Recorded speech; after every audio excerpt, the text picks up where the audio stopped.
keep the hi-hat going. Can you come next for a second? Yeah, you might hear me sound like I'm dropped because I gotta take this and I gotta pick it up.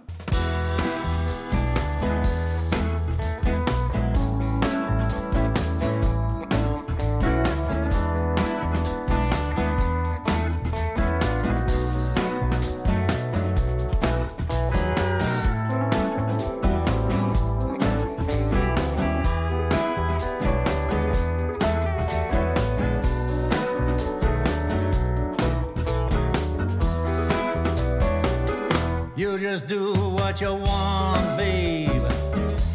It ain't my affair.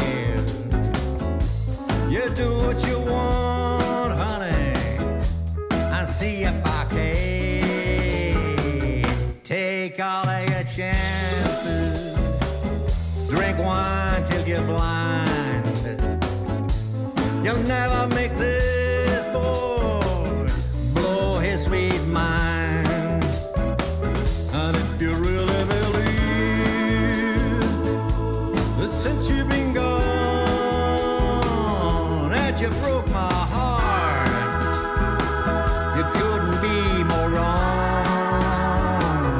I don't miss your sweet loving. I don't miss your soft kiss. I spend the days and the long nights telling lies like this.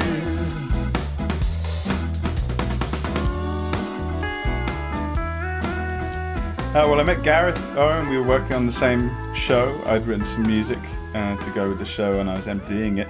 And Gareth was playing different Shakespeare characters. And he asked me whether I'd like to go and play some of my music to him at his house. And I thought that'd be nice. And so I did, and he played me some of his songs. And I just thought that instantly his voice was something that ought to be heard and not just kept on the small sort of computer demos that he'd done on his own. So I put it to him that I could put a band together and help him produce his favourite songs, and this is where we are now.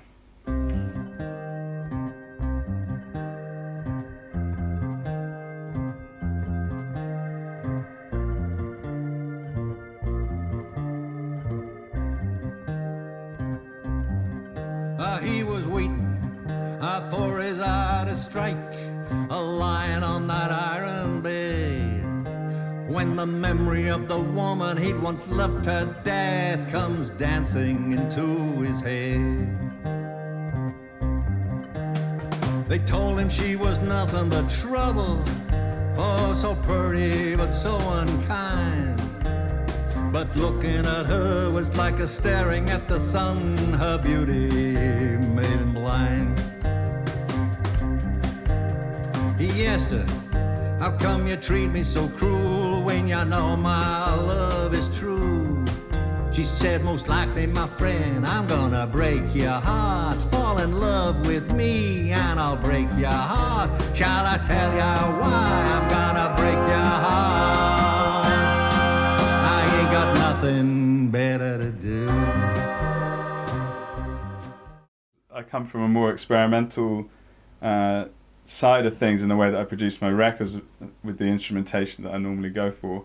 It's quite different to the simplicity of country, but I've really enjoyed exploring Dylan and Johnny Cash and going back to those records that I listened to a lot years ago, and putting my own sort of stamp on it as well.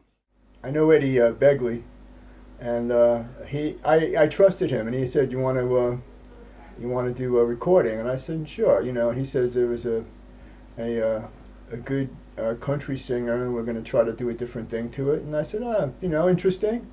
And we're in Wales, and I thought, yeah, nice. It was, and I said yes, and it was fun, because Gary, you sound very American. And I used to work in a country and western and southern rock bands back in America in the day. And I enjoyed the music because it's very relaxing and peaceful, and the people were good people, and it was fun. Yeah. Well, I'm a convert to country music, and it started off really as a kind of stage show. It's a theatre piece, and I play this imaginary alter ego that I've created called Verge Clenthills, and I wrote songs for him and stories, and it's about the South and the low life and, you know, some white trash and whatever, and there's a kind of romanticism about it. But I tell stories. For example, we've got a sequence here about Jesse James and the barber, and the barber is a kind of loser.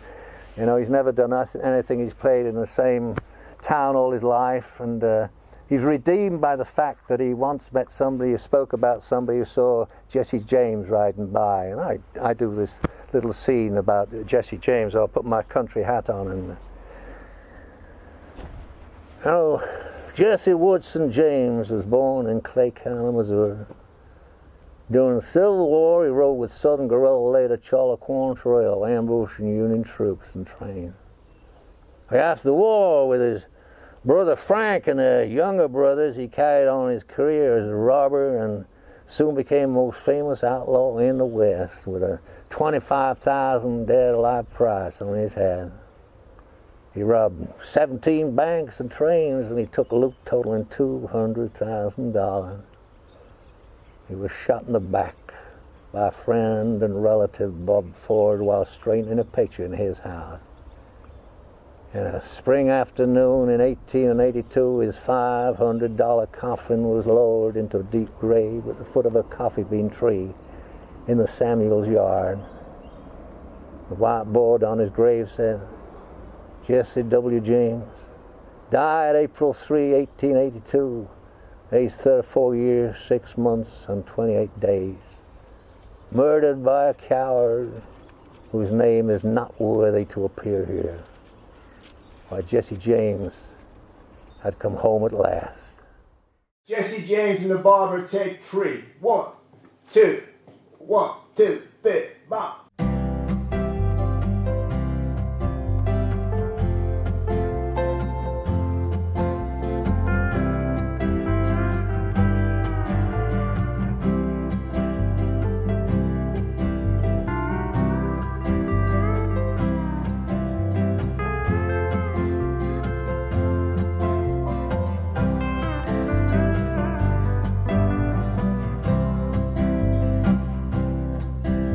Well, I was down Missouri once, just passing the time of day, and I stopped for a shave in a barber store that I passed along the way. Oh, well, that barber, he was a small man, and his personality, it was great. Almost memorable thing about him was you'd forget his face next day you're around. He said himself, I'm a small town man, ain't nothing special about me. Oh, I never done nothing with my life, well, I just had to agree. He said, I lived Clay County all my life, he said with a kind of sigh. Oh, I was born and bred in this two-bed shack, and this is where I'll die. Oh, well, my life don't amount to a handful of dust, but I'm proud 'cause I'll tell ya why. 'Cause I once met a man who talked with a man who saw Jesse James riding by. Rolling by, rolling by, the years keep rolling on by. Put a prayer in your pocket, watch the river flow, try to love all the folks you used to know, while the years keep on rolling on by. Rolling by, oh, rolling by, the years keep rolling on by. Put a prayer in your pocket, watch the river flow, try to love all the folks you used to know, while the years